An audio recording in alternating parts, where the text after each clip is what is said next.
Okay, magandang araw po sa ating lahat.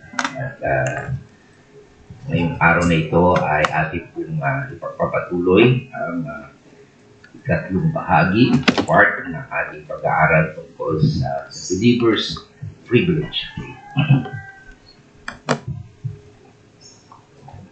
At ito po nga ay matatagpuan natin sa unang Pedro, chapter 2, verse 4 to 5. Okay. Mangyari po na tayo po'y muling tumayo at ating pong basahin sabay-sabay ang talata na pagbabasihan ng ating mensahe sa umagang ito. Verse 4, lumapit kayo sa Kanya, siya ang batong buhay na itinakwil ng mga tao, ngunit pinili ng Diyos na mahalaga sa Kanyang paningin.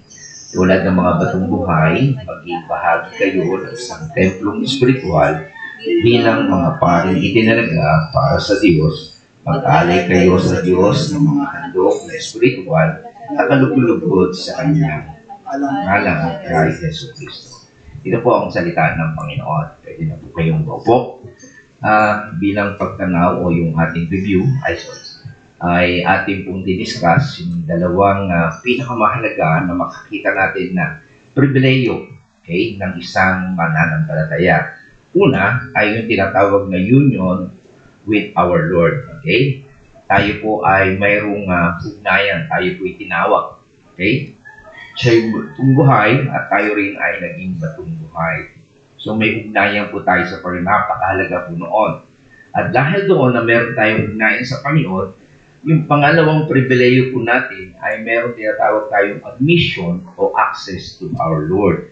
Na yan po ay isa sa mga ginagawa ng mga pari. Kasi tayo daw po ay tulad ng mga pari. At yan po yung sinasabi sa 1 Peter chapter 2 verse 9. Datapwat kayo isang lahing hinirang, isang maharlikang pagkakasatrote. Okay?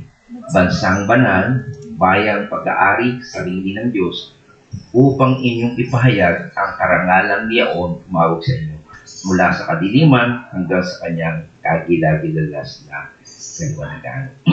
So tayo bilang mananampalataya ay anong tawag sa atin? We are a royal priest or holy priest. So ang ibig lang po sabihin yun, tayo po ay merong access o admission sa Diyos. Kasi hindi po lahat ng tao ay may karapatan na pumasok doon sa presensya ng Panginoon.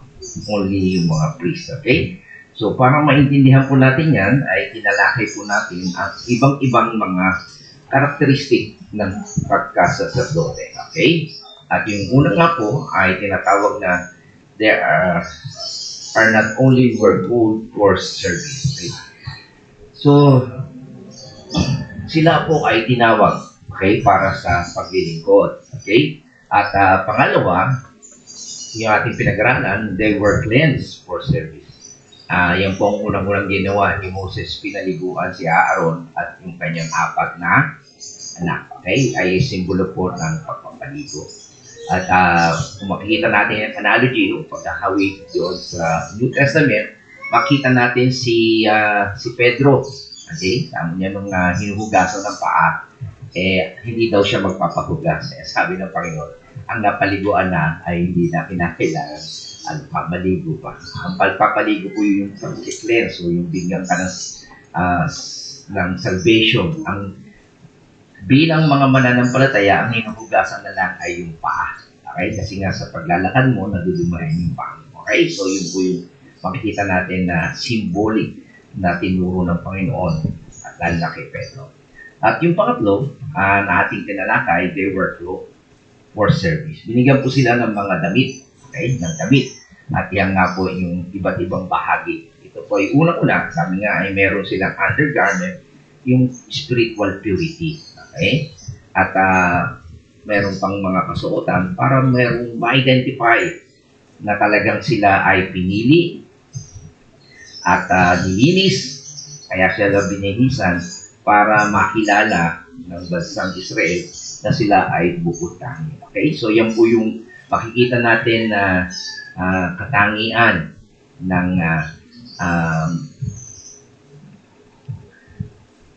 isang pari. Okay?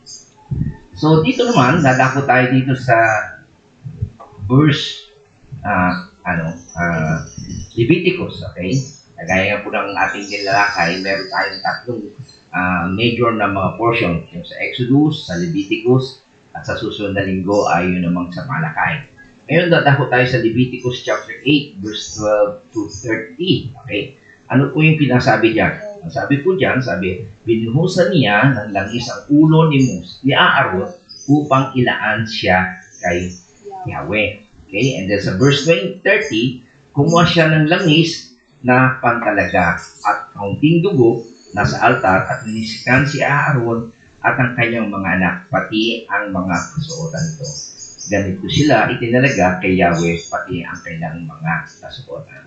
So makita po natin dito, ang ikaapat na katangian ng isang pari ay the priests were anointed for service. Okay? Yan po ay makita natin nga sa Leviticus chapter 8 verse 12 to 30. So binuhusan po ng langis ang ulo ni Aaron at hindi lang po si Aaron, pati yung kanyang mga anak. Ilan yung anak niya? 4. Okay? Hindi lang po yung Aaron at mga anak, pati yung kasuotan nila. Okay? Maliwanag po yun. Okay? So ngayon ang susunod na tanong ay ano ba yung ibig sabihin ng anointing? Minsan nagpe-pray tayo yung anointing. Okay? Ano yung ibig sabihin ng anointing? Ang anointing po ay ito po ay isang katagan na ginagamit para ma-identify ka na yung kapangyarihan, yung power, at yung presensya ng Diyos ay nasa pari.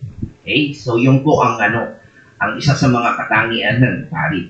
They were anointed. Ito po ay nagsisimbolo sa New Covenant sa atin ngayon bilang mga mananampalataya. Ito ay nagsisimbolo sa Holy Spirit. Okay? So yan po makita natin na sa New Covenant, tayo ng mga pari had been anointed with the Holy Spirit. Okay? At yan po ay maliwanag na sinasabi ni Juan sa kanyang sinasulat sa 1 John chapter 2 verse 20. At kayo'y may pahid ng banal at nalalaman ninyo ang lahat ng mga bagay. But ye have action from the Holy Spirit and you know all things. You have anointing from the Holy One. Okay? Maliwanag po yun. Okay? And then sa verse 27 ng 1 John chapter 2, at tungkol sa inyo, ang pagkapahid na sa kanya inyong tinanggap ay nananahan sa inyo at hindi ninyo kailangan kayo'y turuan ng sinuman, ngunit kung paano kayo tinuruan ng kanyang pahid tungkol sa lahat ng bagay at siyang totoo ay hindi kasinungalingan at kung paano kayo tinuruan nito ay kayong nananahan sa kanya. So maliwanag po na ang believer sa New Covenant, okay, ay meron silang anointing. Okay? At yung anointing yun ay walang iba kundi yung Holy Spirit na nananahan sa kanya. Maliwanag po yun, ha? So kapag kayo ay mananampalataya, huwag nyo nang patayin yung Holy Spirit. Kasi nasa inyo na yung Holy Spirit. At huwag na kayo magpahin ng anointing pa kasi nasa inyo na nga yung Holy Spirit. Okay? Maliwanag po ba yun? Yun po ang tama. Okay? Kasi yung iba, ang anointing parang special power yun para sa kanila. So, totoo naman yun. Pero, sa maliwanag po na sinasabi ng Biblia na kapag ikaw ay mananampalataya, ikaw ay may pahid na. Okay? Ikaw ay anointed na. Okay?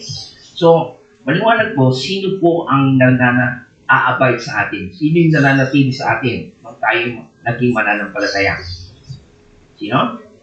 Ang Holy Spirit. Diba? Si Jesus Christ ay umakyat sa langit. Maliwanag?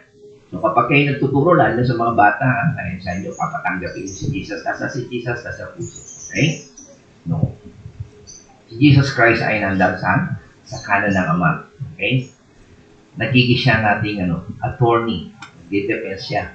Every time nagkakamali tayo. Ang Holy Spirit, ang ipinag-pray niya na pagka-akit niya sa langit, ang susuguin niya ang Holy Spirit. Okay? Maliwanag po ba yun? Okay? Ama natin yung ating mga doktrina sapagkat namamali na po yung marami iba. Gaya-gaya lang tayo pero mali na yung ating natutunan. So, ang nananatili sa atin, walang iba kundi ang Holy Spirit. Kasi ang ating katawan ay Temple of the Holy Spirit. Maliwanag po ba yun? Okay? Nanganahan po siya. So, kung kumpara natin sa Old Testament, okay, makikita natin ang pari ay hindi sila pangkaraniwan na mamamayan. Meron po silang tinatawag na special anointing. Okay? Kasi ang kapangyarihan ng Panginoon ay nasa kanila. Okay? Ngayon ang tanong, sa Old Testament yun, no? Sa New Testament, okay, o sa New Covenant, makita natin ang Holy Spirit ay ganun din, nagbibigay siya ng kapangyarihan. At yan po ay makikita natin sa Acts chapter 1, verse 1 to 8. Okay, the Holy Spirit equates with power. Nagbibigay din siya. Sabi niya, dadapwa, tatanggap ninyo ang kapangyarihan. Saan galing? Pagdating ng Holy Spirit. Okay, yan yung pangako ng Panginoon. Kasi alam natin, mga alagad, mga duwag yan, no? Tama? Eh, siya sabi natin si Pedro nagkanulo, pero siya lang yung sumama sa Panginoon. Yung iba, hindi na. Tama ba? Eh, napupula natin si Pedro, di ba? Pinagkanulo ni Pedro, pero yung, nasaan yung ibang alagad? Mga takot. Pero nung dumating ang Holy Spirit sa kanila, yung pangako sa kanila, binigyan sila ng kapangyarihan. Kaya napakatapang nila. Hindi sila natatakot mamatay nung araw. Dinidinig. Hindi ninyo? So yun po ang nangyari nung dumating ang Holy Spirit. Kami niya, pagdating sa inyo ng Espiritu, kayo yung magiging saksi ko. Matapang sila. Sa Jerusalem, sa Judea, sa Samaria, hanggang sa kahuli-hulihang hangganan ng lupa. So yan po makikita natin. Okay? So maliwanag po na ang mga priests ay ano, they were chosen, okay, by God. Sila po ay nilinis para sa paglilingkod. Sila din ay dinamitan ng righteousness cloth for service. At sila din po ay inanoint for service by the Holy Spirit na nag-i-indwell sa kanila in presensya. So makita po natin na meron silang pribileyo and powerful authority. Maliwanag? So ang priest po sa Old Covenant ay meron po silang magagawa na hindi kayang gawin ng iba. Pwede po silang pumunta sa lugar na hindi kayang puntahan ng iba. Meron silang pwedeng gawin na hindi kayang gawin ng ibang tao. Kasi they were anointed. Okay? Dahil meron po silang special authority, special privilege, special right, special power. Okay? Yan po ay dahilan dahil ibinagkaloob sa kanila yung anointing of the Holy Spirit, of the Spirit of God. Naliwanag po ba yun? So yan po yung makikita nating pribileyo. Okay? So panglima na makita natin na katangian ng isang priest ay yung tinatawag, they were prepared for service. May pagkahanda. Okay? At yan po yung makikita natin sa Leviticus chapter 8 verse 33. Tingnan natin. Ano sabi niya? Huwag kayong aalis doon sa loob ng ilang araw? 7 araw hanggat hindi na matapos ang pagtatalaga sa inyo. So, there is a process, 7 days na hindi sila aalis sa isang lugar at kasi nga yung pagtatalaga sa kanila, ang daming seremonya o ritual. Okay? And then sabi pa doon sa Leviticus chapter 9 verse 4, ano gagawin pa nila? Pagdadanahan mo sila ng isang toro, okay, at isang lalaking tupa upang ihandog kay Yahweh bilang handog pang kapayapaan. So, meron silang peace. Ihandog nila ang lahat ng ito na may kasamang harinan inaluan ng langis. Gawin niyo ito sapagkat ngayon magpapakita sa inyo si Yahweh. So, every time na magpapakita ang Panginoon, yung presensya, yung access nila ng Panginoon, ay kinakailang meron muna silang ihandog para malinis yung kailang katawan. Okay, diba? Kinakailang sila. At yung kapayapaan para yung kanilang kasalanan. Okay? And then, ano pa sabi? Sa Leviticus chapter 9, verse 23 to 24, sabi, si Moses at si Aaron ay pumasok sa toldang tipanan. Andun sila sa tent kasi hindi po pwede makita ng iba yun eh. Okay? May pribileyo ito ni Moses at ni Aaron na sila yung makalapit sa toldang tipanan. Okay? Doon lang sila makikita. And then, paglabas doon, binasbasan nila ang mga tao at nakita ng lahat ang maningning na kaluwalhatian ni Yahweh. So, every time na nakikipagkita si Yahweh kay Moses sa kanyang kaningningan, namamalas din yun sa kanyang mukha. Okay? And then, sa verse 24, sabi niya, sa harap niyon, nagkaroon ng apoy at tinupok ang handog. Okay? na susunugin pati ang taba na nasa altar. So may altar po yun. So merong apoy nang gagaling sa itaas at natutupok. So, nang makita ito ng mga tao, ano nangyari? Nagpasigaw at nagpatira pa sila. Talagang yung paggalang nila sa Diyos. Nakita nila na ang Diyos ay nasa presensya nila. Okay? So, yan po ay makita natin na yung paggalang nila. Okay? So, dito makita natin sa mga talatang ito, okay, ay makikita natin dito na lahat ng bagay bago tayo mag-function bilang pari, okay, merong kinakailangang preparasyon ng heart. There is a waiting time, maghintay po tayo, a heart preparation time. Okay? So, paghahanda, hindi yung sugod ka agad. Okay? So, kinakailangan yung kagaya ng sinabi kanina, ilang araw sila naghihintay? 7 days. Okay? Ito ay symbolic ng spiritual preparedness, yung spiritual readiness, handa ka na, readiness ng iyong mind, readiness ng iyong puso, na i-consider mo na serious ang pagiging pari. Okay? Hindi yung bibigla-bigla o naikit ka lang, gaya-gaya ka, no.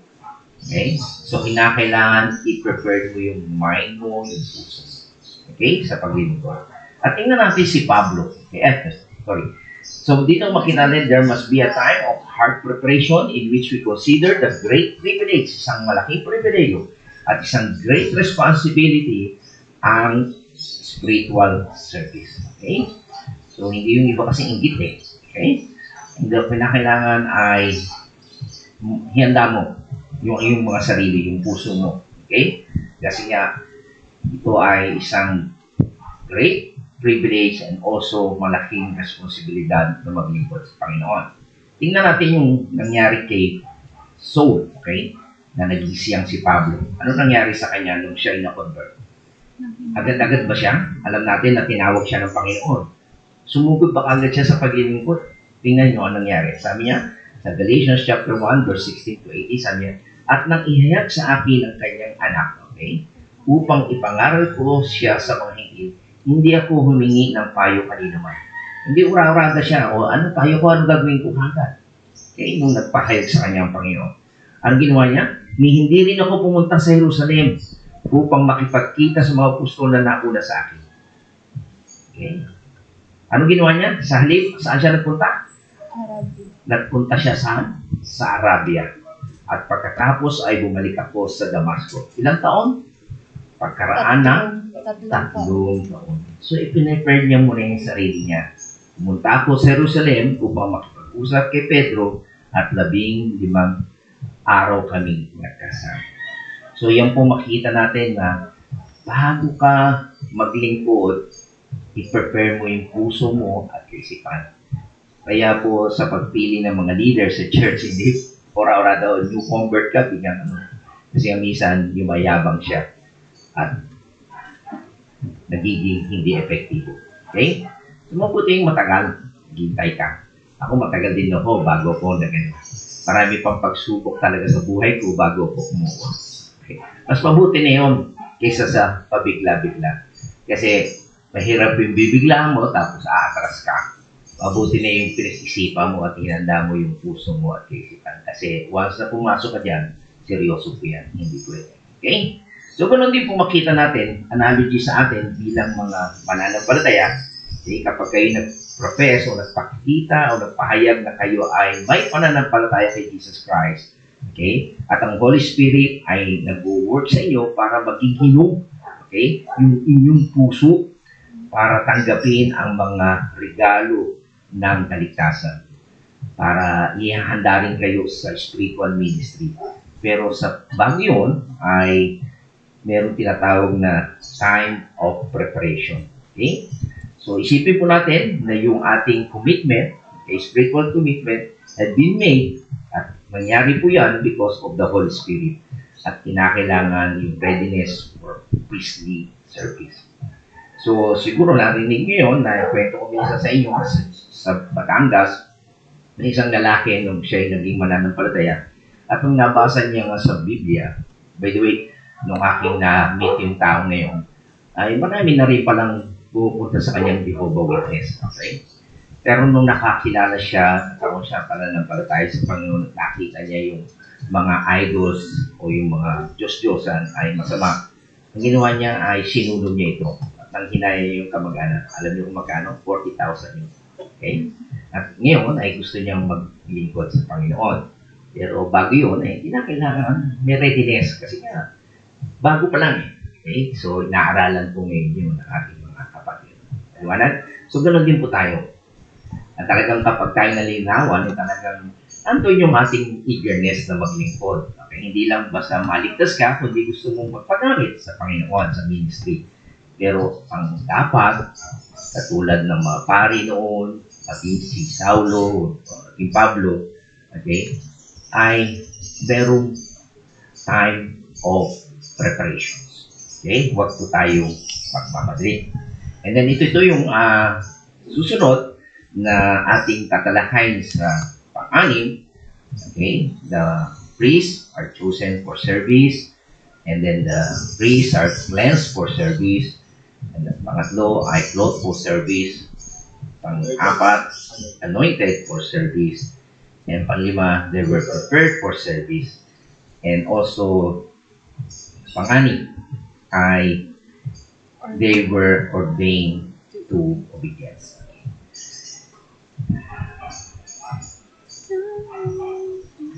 Mga kapatid, sa ating mababasa ngayon, okay, napakaganda na may pinili ang Diyos at pinili siya ay handa ka para sa paglilingkod. Pumili siya para mayroong kumatawan na humarap sa kanya. Okay?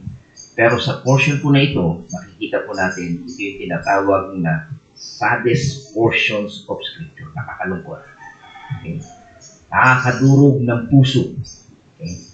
Isang absolute tragic po na nangyari. Okay? Kasi napakaganda yung pagpili ng Panginoon, and then suddenly ito ang nangyari. May pinili siya. Okay? May tinalaga siya ng mga pari. At ito na, uumpisahan nila ang kanilang paglilingkod. Binigyan sila ng instruction. Ano nangyari? Ilang anak ni ni Aaron? 4. Ito yung panganay. Ang dalawang anak ni Aaron, na sino? Sina Dab, Abihu, ay kumuha ng sunugan ng insenso. Okay? Yung sunugan ng insenso, nilagyan nila ito ng apoy at nagsunog ng insenso sa harapan ni Yahweh. Okay? Pero ano nangyari? Ngunit gumamit sila ng apoy na hindi nararapat. Yung strange fire. Kakaibang apoy. Sapagkat hindi ito ang inutos sa kanila ni Yahweh. Ano nangyari? Sa verse 2. Kaya mula kay Yahweh ay lumabas ang apoy at inupok sila. Imagine niyo yung mga kapatid. May inaugurasyon, nilinis, pinaliguan, sinuotan, iniharap sa pulungan si Aaron at ang kanyang 4 na anak. Nung maggaganap na sila ng first seremonya nila, mali ang ginawa nila. Ano nangyari? Naging crispy priest sila. Naging lechon. Ano naging resulta? Ano sa tingin ninyo ang magiging damdamin ni Aaron at tatay? Matutuwa ka, anak mo 4 na pili. Tapos yung dalawa naging crispy, lechon. Ano sabi sa verse 3? Sinabi sa kanya, kay Aaron. Of course, masama loob niya. Diba? Kinoon, matay aking anak. Ipinaliwanag ni Moses ang kahulugan ng sinabi ni Yahweh. Ano sabi? Dapat akong kilalaning banal ng sino mang lumalapit sa akin, at dapat akong parangalan sa harapan ng mga tao. Ano naging reaksyon ni Aaron? Silent na siya. Galit na galit siya, pero nung ipinaliwanag ni Moses ang dahilan kung bakit natupok ang kanyang anak, Wala siyang kilos. Kapatid, sana makita natin dito yung kabanalan talaga ng Diyos. Yan po ang hindi na naituturo ng maraming church ngayon. At yung ibang church, ayaw lang kilalanin na si Yahweh ay malupit. Sabi nga ni Ed Labs, malupit daw ang Yahweh. Kasi nga, pumapatay. Hindi nyo alam na banal talaga ang Diyos talaga. Lahat po. Mabuti nga may pinili siya. Lahat ng tao hindi karapat-dapat tayo isang makasalanan. Ang problema ito, pinili ka na makalapit sa akin, binigyan kita ng pribileyo. Pero ang problema, hindi mo sinunod ang mga inuutos ka. Okay? So kaya po makikita natin dito ang salvation natin ay hindi sa magitan ng sarili natin. Sundin natin yung pamamaraan ng Diyos. Maliwanag po ba? Okay? So dito makita natin na ang priest, okay, yung makita natin, sila lang po yung mayroong karapatang lumapit sa Diyos. Tama po ba? Yung ibang mga tao, yung pangkaraniwang Hudyo, hindi pwede. Tama? Binigyan ka ng karapatan. Pero kapag lumapit ka, ano dapat mong itrato sa Diyos? Baliwala ba yan? Pangkaraniwang tao lamang, leader, pangkaraniwang. Ano dapat? Dapat ituring mo siyang banal. Okay? At igalang mo siya. Kung ano sinabi niya, sundin mo. Okay? Kaya ang mensahe na gustong ipaalam ng Diyos ni Yahweh sa bansang Israel, dahil sa mga pari, kapag kayo lalapit, I want that message loud and clear. Okay? And I ordain you. Okay? They were ordained ang priest ay na-ordain para ano? Sumunod. And that's the message. Kaya mga kapatid, kaya nga sabi ko sa inyo, medyo last week ay napakahaba ng instruction. Kung hindi mo intindihin yung instruction, mamamali ka nga. Tama? At anong resulta? Mamamatay ka. Kaya huwag mong baliwalain yun. Okay? So, yan po makita natin na napakaliwanag. They were newly serving priests. Bagong-bago, pero naging lityon. Okay? Ngayon, ang tanong, what is the strange fire? Ano yung sinasabi na strange fire? Yung ginamit, ginagab, duho na fire. Okay? Strange fire, kakaibang fire. Okay? Meron iba't ibang mga possibility, no? Ano ba ibig sabihin ng strange fire? Una, sa Hebrew word, ang strange fire o strange ay tinatawag na sar. Okay? Kung titingnan natin sa concordance, makita natin kung saan ba ginamit yung strange, the word strange. Dito makikita natin una sa Psalms 81 verse 9. Sabi niya, let there be no strange God among you, nor shall you worship any foreign God. Okay? So, sabi niya sa Tagalog, ang Diyos-Diyos yan, huwag mong paglingkuran, Diyos na ibang bansa, di mo yuyukuran. So, itong strange fire o ibang Diyos, okay? A false God, maling Diyos. So, ibig sabihin ng strange, could it be that they were using the fire that comes from the altar of a false God? Okay? Ibig sabihin, yung strange fire na ginamit ng anak ni Aaron ay galing ito sa false God. Okay?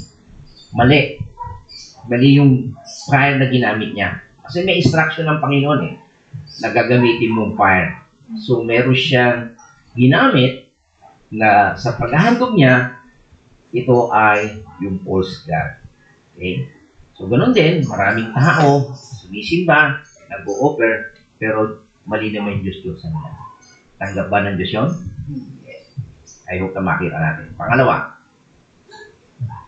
paggamit sa Proverbs 21 verse 16.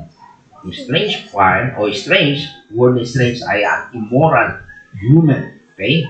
Sabi niya, to deliver you from the strange woman ito yung mga patutot o yung mga prostitute, even from the strange which flatter with her word. Sabi sa Tagalog, malayo ka sa babaeng mahalay at sa kanyang pang-akit ay hindi ka maaakay. So, ang ibig lang sabihin nito, yung fire na ginamit ng anak ni Aaron ay somewhat quite immoral in that it did not come from a sacred place that God has ordained it to come.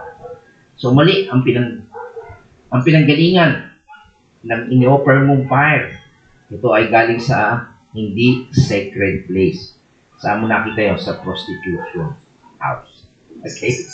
So, yun po yung makikita natin. So, yung lesson doon, na kapag meron kang iaalay sa Panginoon, dapat sacred yun. Okay? At dapat ito ay itinalaga ng Diyos doon manggagaling. At yung pangatlo na ibig sabihin ng strange ay an illegitimate child or illegitimate children, yung mga anak sa labas. Okay?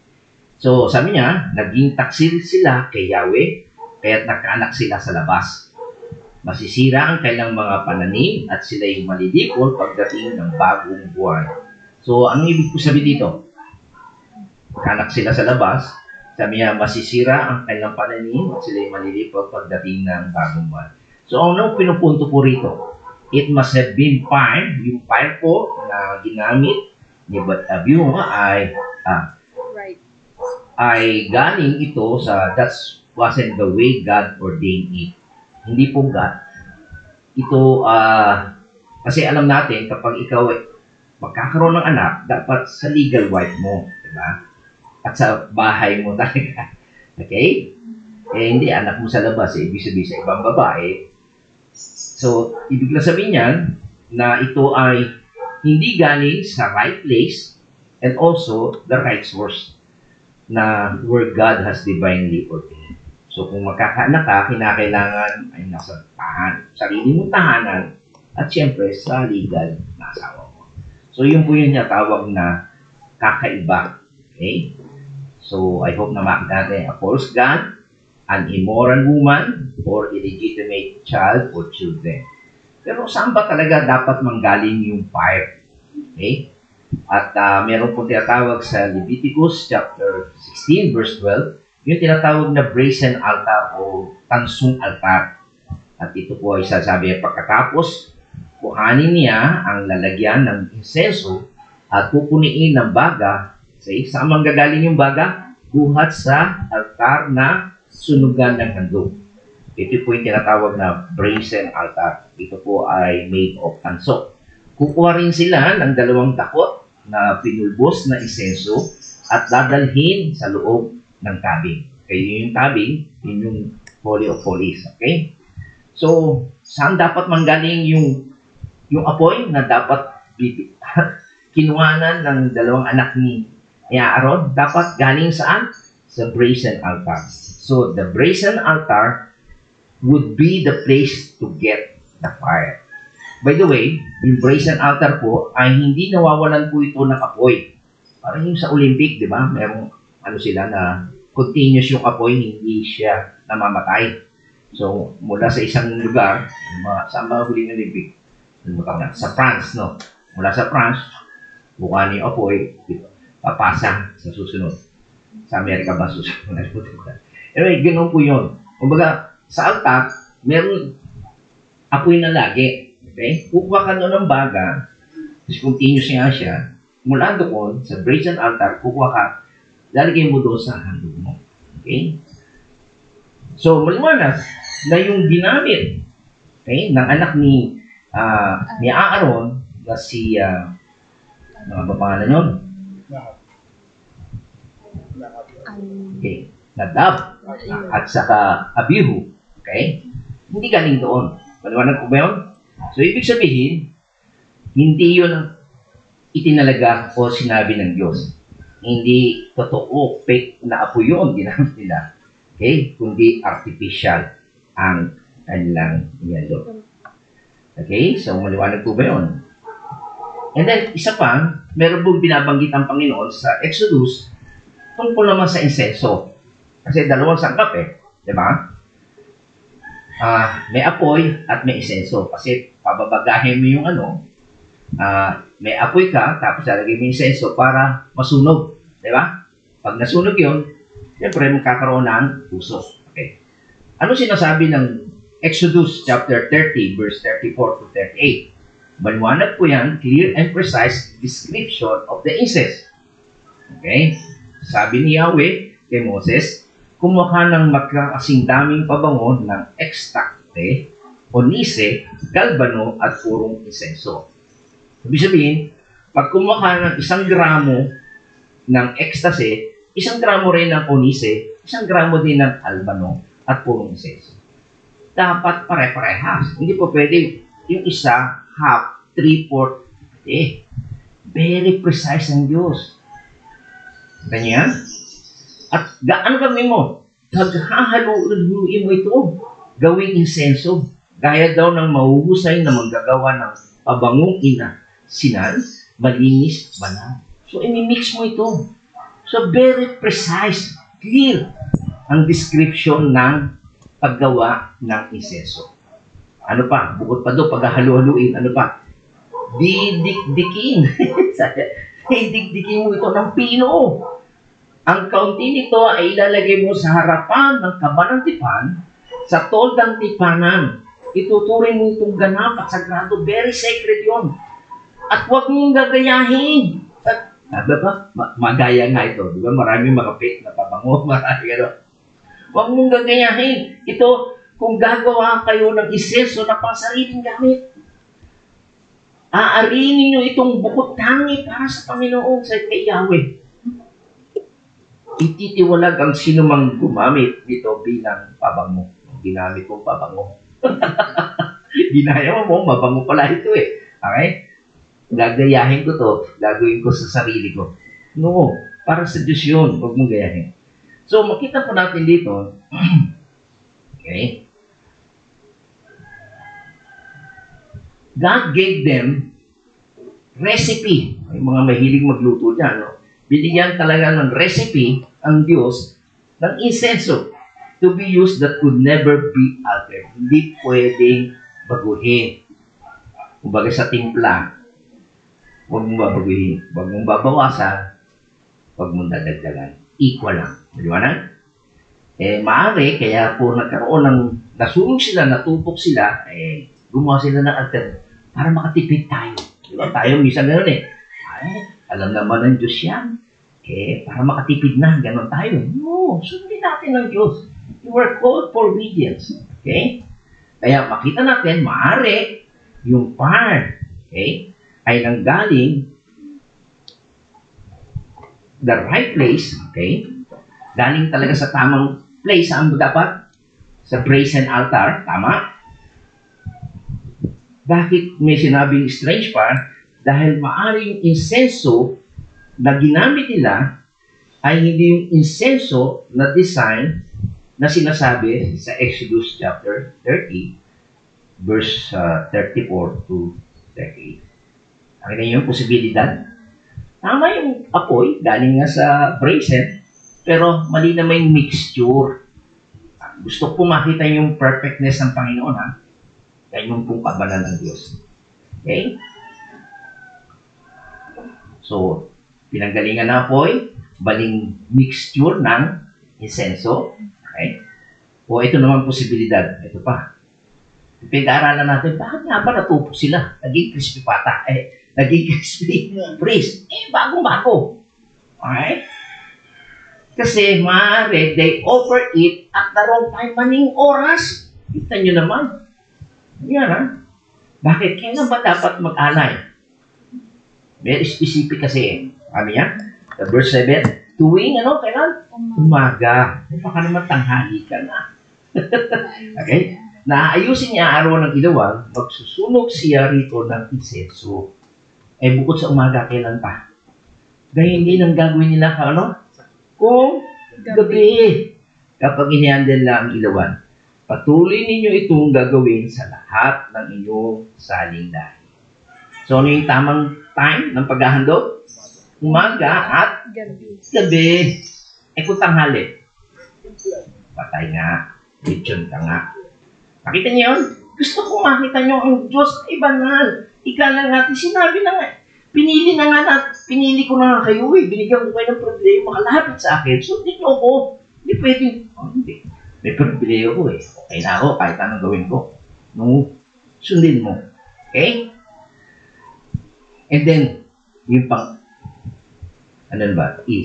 Pang ilan yan? F, A, B, C, D, E, F.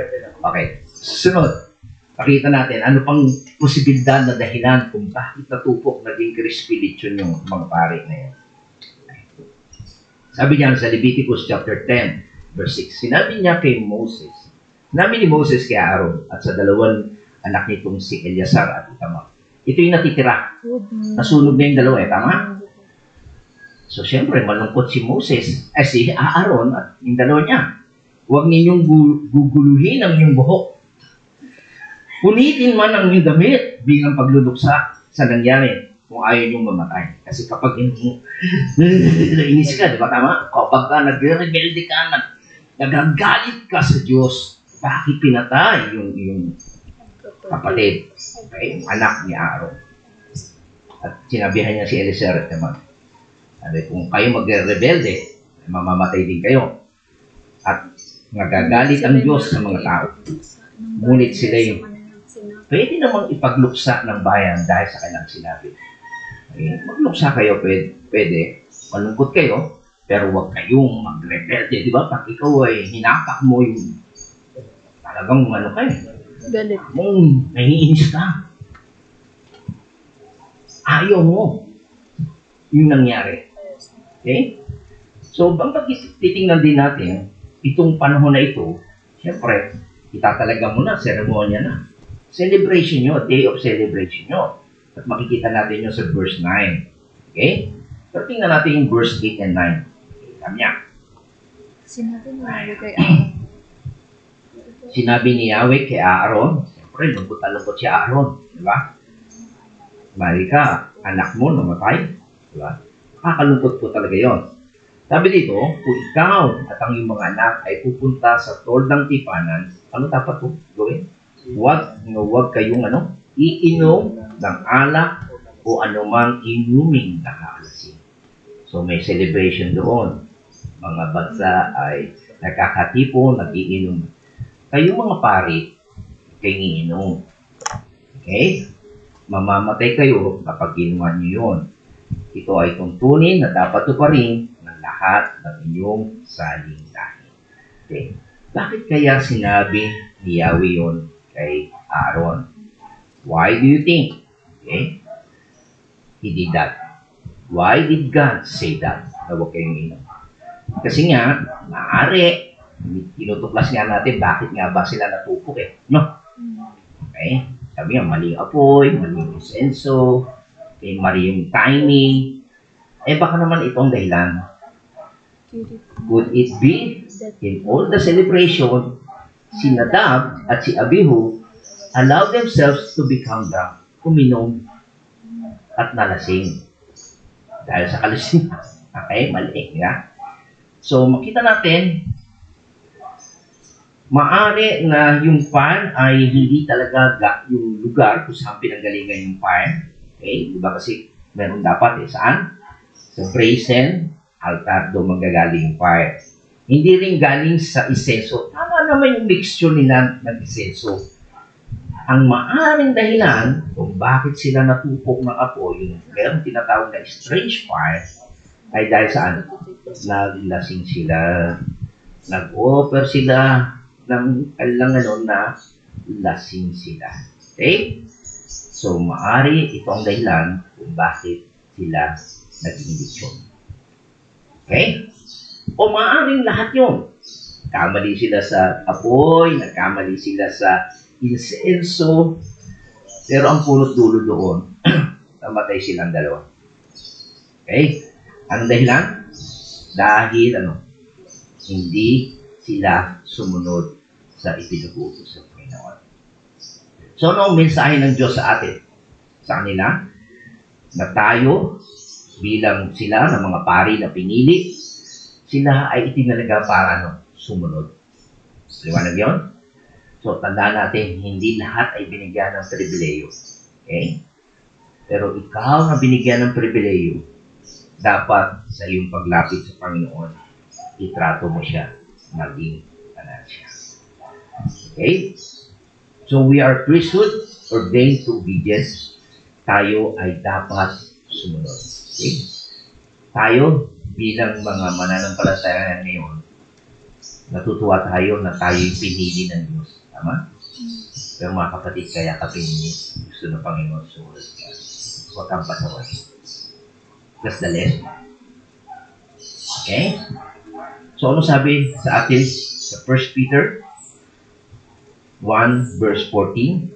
We are called to be good. Kaya ka tinawag para ka sumunod.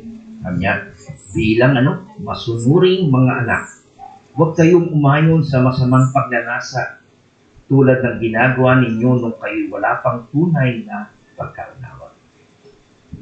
Kasi ang sinusunod natin yung sarili natin. Ang sundin na natin ay yung utos ng Diyos sa atin. Liwanag ko ba yung mga kapatid? So I hope na sa ating pag-aaral na ito, una, pasalamatan natin ng Diyos sa kanyang biyaya ng pagpili sa atin. Kung talagang tao, walang karapat-dapat. Tama? Sa lahi pa lang ni Levi, di ba? Mainitin na ulo niya, di ba? Tama? Buti pinili pa sila. Ngayon, pag pinili ka naman, dapat sumunod ka. Malaking pribileyo niya. Huwag kang pasaway. Huwag kang magmalaki na kaya mo nang gawin. Basta binigyan ka ng authority. Tama? Sumunod ka sa Panginoon. Okay? Sana sa ating pag-aaral na ito, bihira pong ipinapangaral ito. Sabi ng iba, napakalupit naman pala ng Diyos. Kaya yung ibang relihiyon ay ayaw niya si Yahweh daw ay matapang, pumapatay. Tingnan mo. Banal talaga ang Diyos. Ano yung dahilan kung bakit lang tayo nakakalato? It's because of Jesus Christ. Ang lahat ng hinihiling ng Diyos sa mga pari, sa bansang Israel, yung paghahandog, lahat yan ay ginawa ng Diyos. Di ba nakita natin, sinasabi sa ating pag-aaral, ng mga pari ay may kahinaan, nagkakamali sila. Buti na lang ang ating dakilang pari, the high priest, walang iba kundi si Jesus Christ. Siya yung namamagitan sa Diyos at sa taong makasalanan. Di ba? Anong gagawa ng high priest? Pumapatay siya ng ayot, di ba? Siya na rin yung hiniyandog. Kita niyo, imagine niyo mga kapatid. Kung sa sarili niyo, hindi natin kaya. Ang salvation, makalapit tayo sa trono ng Diyos, walang makakaan.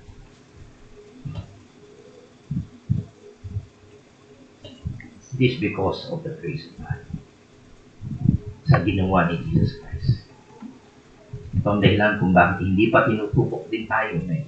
Hindi tayo nagiging lechon every time na nagka. Dahil napawi na ng Diyos ang galit niya ng Ama. Dahil kay Jesus Christ. Kaya napakalaga yung meron tayong relasyon kay Jesus Christ. Magaling po ba yun? May pa-pass forward nyo, alam niyo ba si Moses? Hindi rin nakapasok sa lupang pangako, tama? Dahil sabi ng Panginoon, magsalita ka lang sa bato. Anong ginawa niya? Ha? Pinalo. Eh, sinabi, magsalita lang. Kita niyo. Tinawag kita para sumunod ka. Didisiplinahin ka lang. Yan noon, kabanal ng Diyos. Hindi porke sinusunod ka na, leader ka na, gagawin mo na ang gusto. Sumunod ka pa rin sa Diyos. So, I hope na makita natin yung ating privilege na tayo ay may unayan sa Panginoon, may access tayo sa Panginoon, pero we are called for this. Malaman po ba yan? Yeah. At tapos na po siya, nakita natin The priests are chosen for service, cleansed for service, clothed for service, anointed for service, prepared for service. Pang-anim ay ordained to obedience. Yan po yung ating diniscuss. At sa susunod na linggo, ating pagtatalakay na tayo ay mayroong malaking paggalang sa salita ng Panginoon. Okay? So I hope na makita nyo, pahalaga ninyo ang pag-aaral ng salita ng Panginoon. The more na pinag-aaral natin sa Old Testament at kinukumpara natin doon sa New Testament, ma-appreciate natin yung ginawa ni Jesus Christ. Sabihin nyo, mas masarap yung panahon na nangungusap ang Diyos. Nakikita niyo ang Diyos si Jesus. Tama? Pero baka hindi nyo kaya sundin. Tama? Madali rin kayo mamatay. Maging spiritual din kayo. Buti na lang sa ginawa ni Jesus Christ. I hope na ma-appreciate nyo yung ginawa ni Jesus Christ. Baka kayo hindi nyo rin masunod. Tama? So I hope na the more na kaya kayo napunta sa church is makilala natin ang Diyos at sambahin natin siya. Tayo pupunta rito, kilalanin natin siya, ibanan, irespeto natin siya, pahalagahan natin siya. Dahil sa kaligtasan na binibigay niya pagpapatawad dahil kay Jesus Christ. Nagawa po ba yun? Siya yung kordero, siya yung inihandog para mapahawi ang kasalanan ng mga pari at nakakilala siya. Ngayon din tayo, kung sa sarili lang natin, hindi tayo karapat-dapat. Pero dahil sa ating Panginoon, Yesu Cristo, siya yung handog na nakapawi ng galit at puot ng Diyos. Kaya hindi kagad tayo natitiris o nakamatay, nagiging spiritual. Okay? So, ganun pong kabanat ang ating Diyos. Okay? Kaya purihin natin ang Diyos sa kanyang mga salita na pinakita sa atin na malaking privilege po ito. Okay? Tayo po ay mananang. Salamat po ang aming Diyos sa mga katotohanan ito na aming natutunan ngayong umaga. Natunay nga na dahil sa aming ugnayan sa iyo, kami binigyan mo ng access na makalapit sa iyong trono at ngayon din ay sa mga instructions mo sa iyong mga pinili ay dapat namin itong sundin. Naway huwag kaming maging pasuway, isang kalungkutan para sa mga ama ng tahanan katulad ni Aaron na makita ang kanyang mga anak na hindi sumusunod sa patakaran at alitutunin ng Panginoon. Kaya dalangin namin na kami na yung mga lingkod ay pinag-pray din namin ang aming mga anak na sana'y magkaroon sila ng takot sa iyo, sumunod sila sa mga inuutos mo, katulad namin na binibigyan namin ng pagpapahalaga sapagkat nakakalungkot na makita ang aming mga anak na mga pasaway at ayaw sumunod at ito'y paparusahan ko, Panginoon. Kaya ngayon pa lamang ay humihingi kami ng kapatawaran kung kami man ay naging pabaya at wala kaming oras na turuan sila. Kaya ito'y maging lesson sa amin, Panginoon. Hindi naman na kami ng mga lingkod mo na sana'y pagbutihin namin ang pag-aaral ng iyong salita, na makinig kami mabuti upang masunod namin ito, upang mabigyan ka namin ng lugod at mapasaya ka namin, Panginoon. At hindi yung aming mga sarili o yung hindi rin yung aming mga tagapakinig o yung mga gusto lang nilang mapakinggan. Kundi yung gusto mo at mabalhati ka at maparangalan ka, Panginoon. Naway nakita namin na talagang ikaw ay Diyos na banal at dapat igalang. At salamat po, Panginoon, sa pribileyo na ito na ipinagkakaloob mo sa magitan ng aming Panginoon sa Kristo. Ito po ang aming dalangin. Salamat at pagpupuri sa dakilang habag sa amin. Sa pangalan ni Jesus. Amen at Amen.